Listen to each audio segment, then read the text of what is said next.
उसमें से किसी प्रकार से प्रभाव दिखाई दे रहा है। भगवान की बात करता हूँ, भगवान की पूरी दिन भगवान कई प्रकार दिखाई बना देते हैं मुझे की तरह से भगवान की उसी का नाम करते हैं। लेकिन जो समुद्र से मना कर दिया कि ये वो शक्ति हमारी अंदर थी, अंदर से नाम लगा दिया। महाराज ने अगर मुझे तो बहुत अच्छा किया के बाद की देखी से चलता दुनियादारी का भी अंदर होता आगे मतलब चीज देखती है तो जनों की तरह सुना है को सारी चीज देखते हैं को जो देखते हैं सारा हमारा निजत होता है।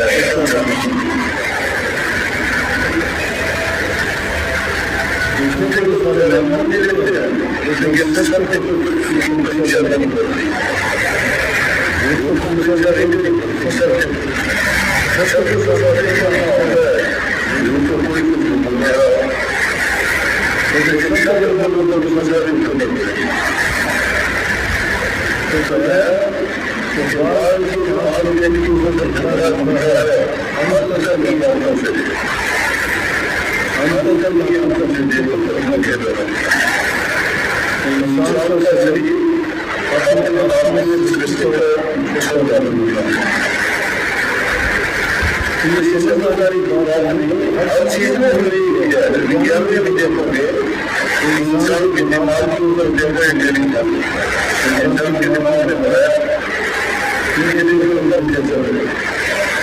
इंसान में भी रही होता है छोट से होता है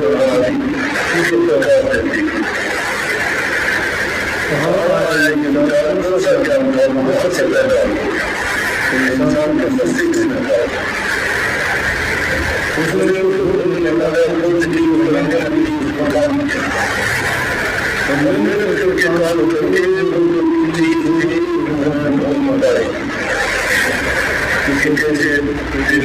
करते हैं किस प्रकार रेडियो करते हैं किस प्रकार से हम जिस संदर्भ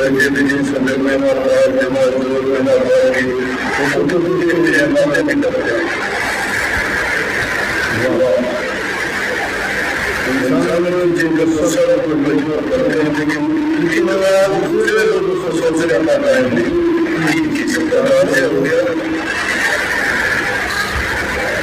हमारे दिमाग में सारी चीजें की जरूरत नहीं है जिनकी दिनचर्या होती है अगर हमारे पास किसी से जुड़े होते हैं तो सबको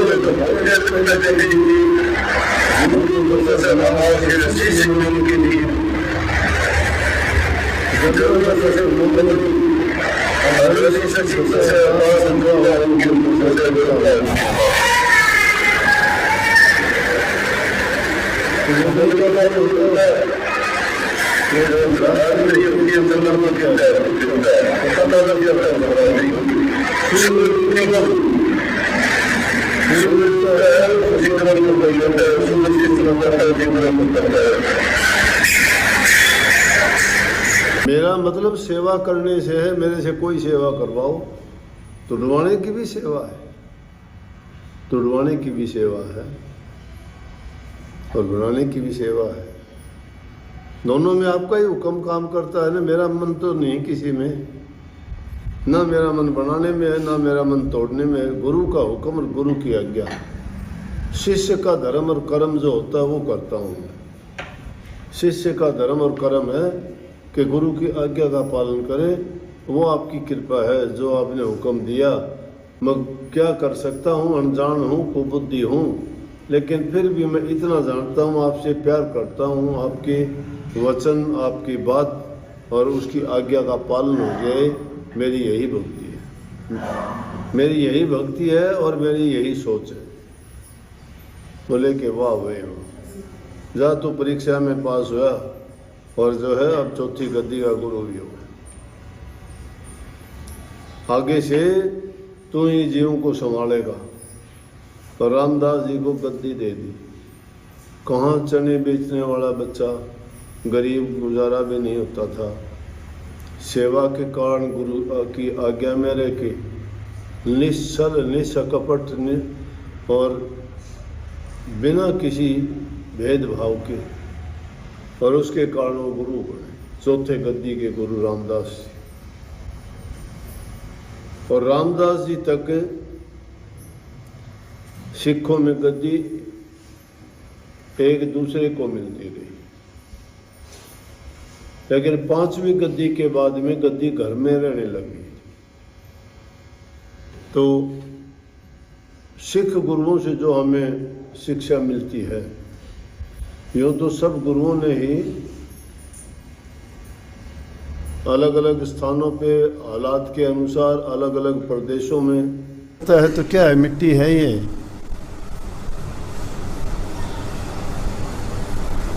मिट्टी में मिल गए, सब मिल गए, संत फकीर राजा ओलिया महाराजा जितने आए मिट्टी में मिलते चले गए।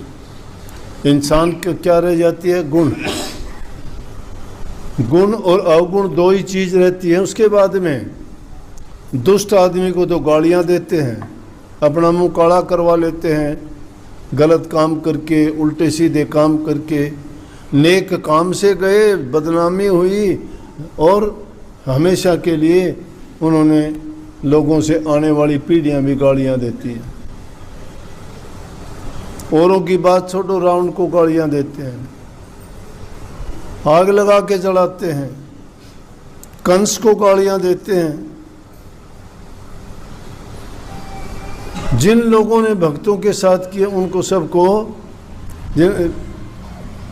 इस प्रकार की सजा अब भी दे रहे हैं लोग, लेकिन वो नहीं है, फिर भी सजा मिलती है।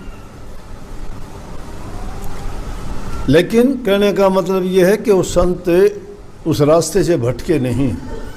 दुख तकलीफ आई तो परमात्मा को साक्षात रख के कहा कि ये तेरी मौज है, ये तेरा हुक्म है, ये तेरी रजा है, ये मेरे लिए आपका तोहफा है जो आपने भेजा है। हंसते हैं वो देख के कि आप ऐसा नहीं कर सकते, ये काल का खेल है, ये करता रहेगा, मुझे कोई परवाह नहीं।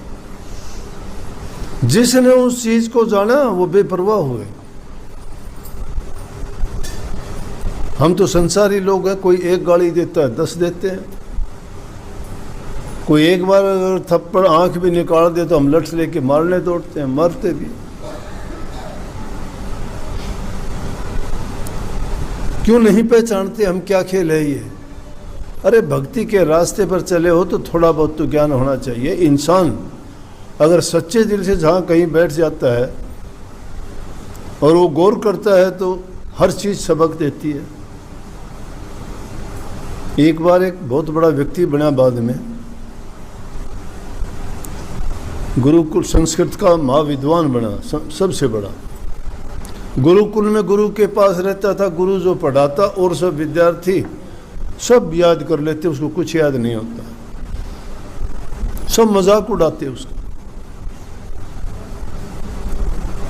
उसको भी बड़ी शर्म आती, लेकिन नहीं होता था उससे कुछ भी। एक दिन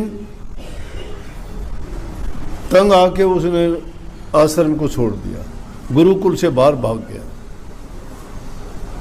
बोले मुझे पढ़ना नहीं, यहाँ नहीं रहना, घर भी नहीं जाना, कहीं और निकल जाऊंगा। चलते चलते उसको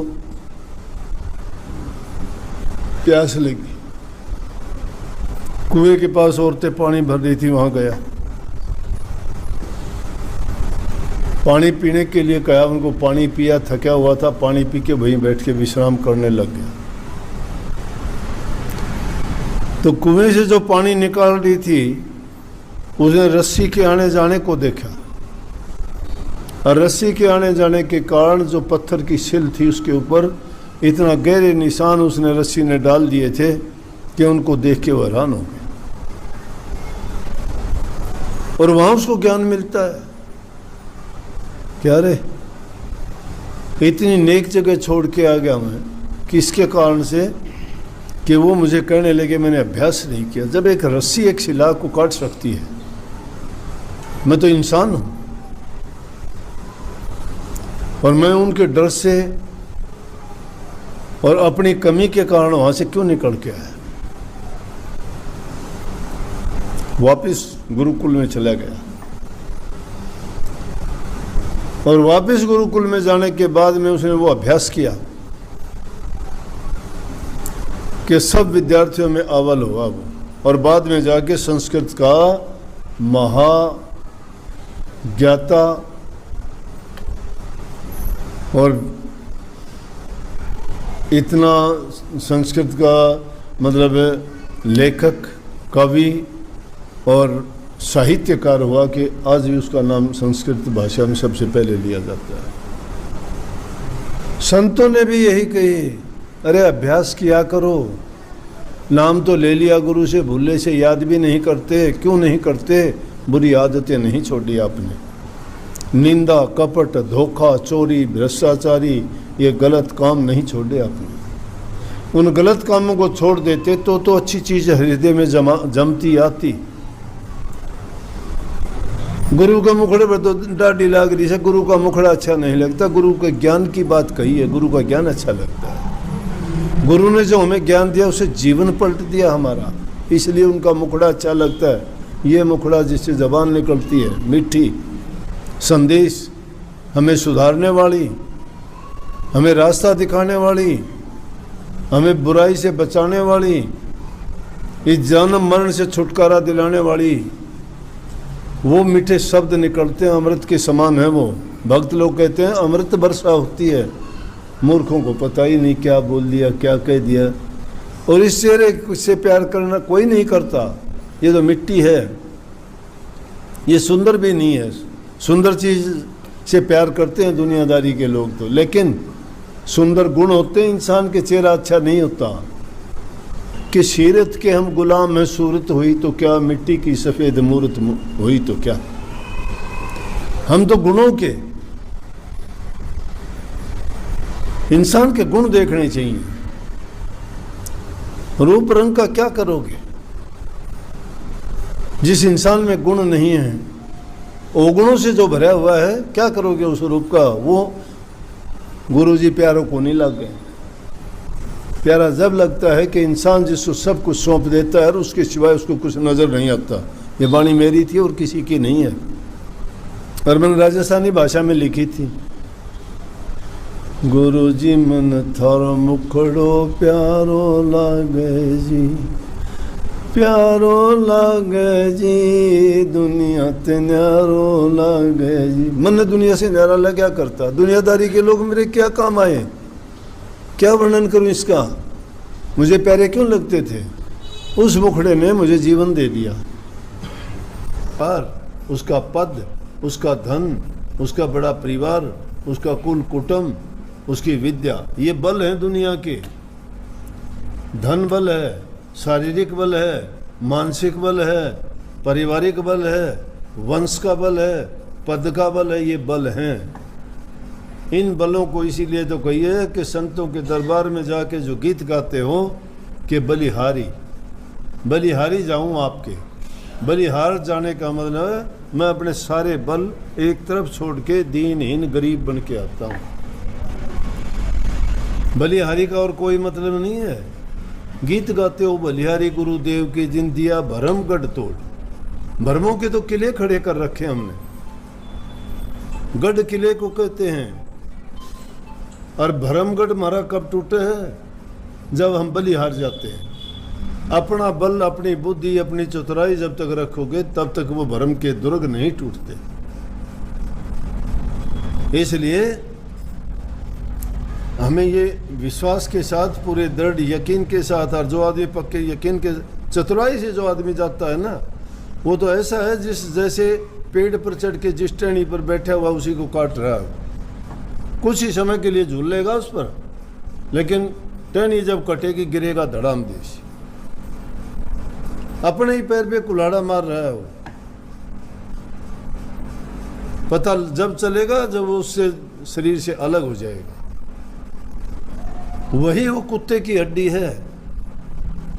कुत्ता जैसे सूखी हड्डी मिल जाती है, लेके उसको भाग जाएगा, एकांत की जगह में पहुंचेगा, वहां छिप के उसको चबाना शुरू कर देगा।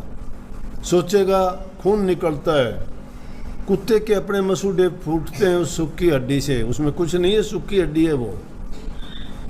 और उसमें जो खून निकलता है उसका वो जीभ से स्वाद लेके सोचता है हड्डी में आनंद आ रहा है, हड्डी में आनंद नहीं है, अपना ही खून चूसता है वो। अपने को ही घाव देके उसमें खून निकाल के उसी में आनंद ले रहा है। इसी प्रकार ये विषय विकारों की सूखी हड्डी चबा के इंसान, लेकिन इंसान इंसानियत से गिर जाता है ना, उसका कोई ठिकाना नहीं है। इंसान का प्रारब्ध कर्म उसको मजबूर कर देता है कि मैं ऐसा करूंगा, चाहे कुछ भी कर। उसको कोई नहीं सुधार सकता। साक्षात ब्रह्मा जी भी अगर आ जाएं, विष्णु भगवान भी आ जाएं, या उनका भी, जिसको हम मानते हैं कि इनका भी जो खुदा है, वो भी अगर आ जाए तो भी वो इंसान नहीं मानता। दुष्ट आदमियों के लिए कोई ठिकाना, कोई सुधार ग्रह नहीं है। उनकी बुद्धि कुत्ते के दुम जैसी है। कितने साल तक उसको तुम सीधी करके रखो, लेकिन जिस दिन छोड़ दोगे वहीं की वहीं मिलेगी। परंतु जो अपने आप के सारे बल हार जाता है, अपने आप जो बल हार गया, उसी का तो अहंकार कोई रहा ही नहीं। कोई कुछ भी कह दे, अरे पृथ्वी माता जमीन है। इंसान में इतनी महानता होनी चाहिए जैसे जमीन है, मिट्टी है। खोद खाद धरती से है, काट बाट बन रहा, कटु वचन सज्जन से है, और से सया नहीं जा। सज्जन पुरुषों की ये पहचान है महानता की।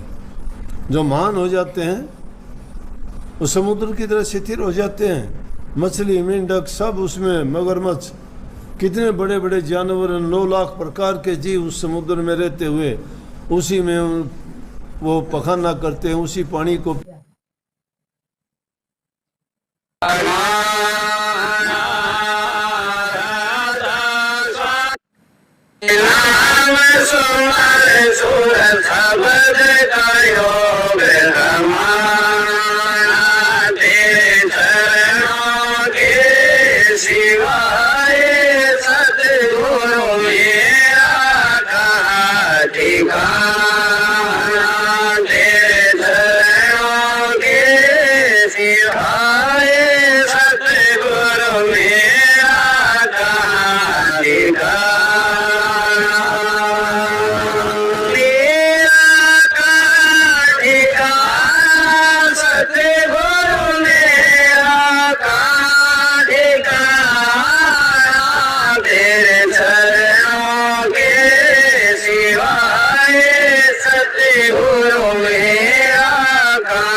तो सोच समझ कर चाल, गलती में जो कुछ बनी सो बनी, अब तो सोच समझ कर चाल, गलती में जो कुछ बनी सो बनी,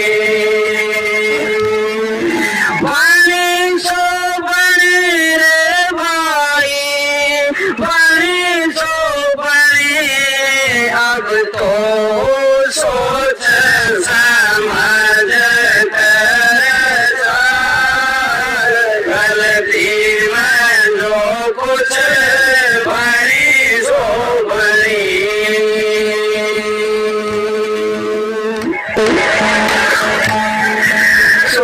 चोरीदारी बदमाशी की खुले नहीं पटसाल, चोरीदारी बदमाशी की खुले नहीं पटसाल, बिना पढ़ाए आपे पढ़ गया, जितने थे कर्म सर की ना कोई पोथी बनी, अब तो सोच समझ कर चाल, गलती में जो कुछ बनी सो बनी, अब तो सोच समझ कर चाल, गलती में जो कुछ बनी सो बनी, बनी सो बनी रे भाई, बनी सो बनी, अब तो सोच समझ कर चाल, गलती में जो कुछ बनी सो बनी, अब तो सोच समझ कर चाल, गलती में जो कुछ बनी सो बनी।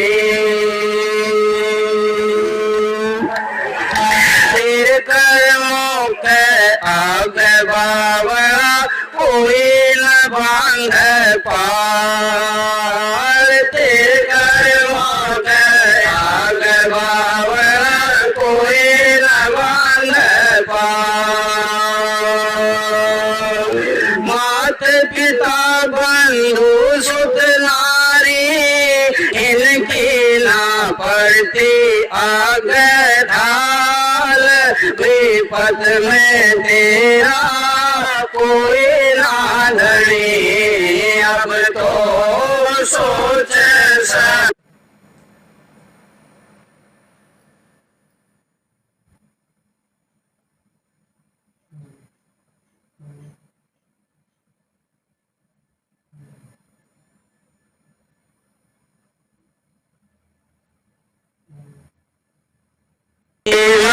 जो कुछ बनी सो बनी,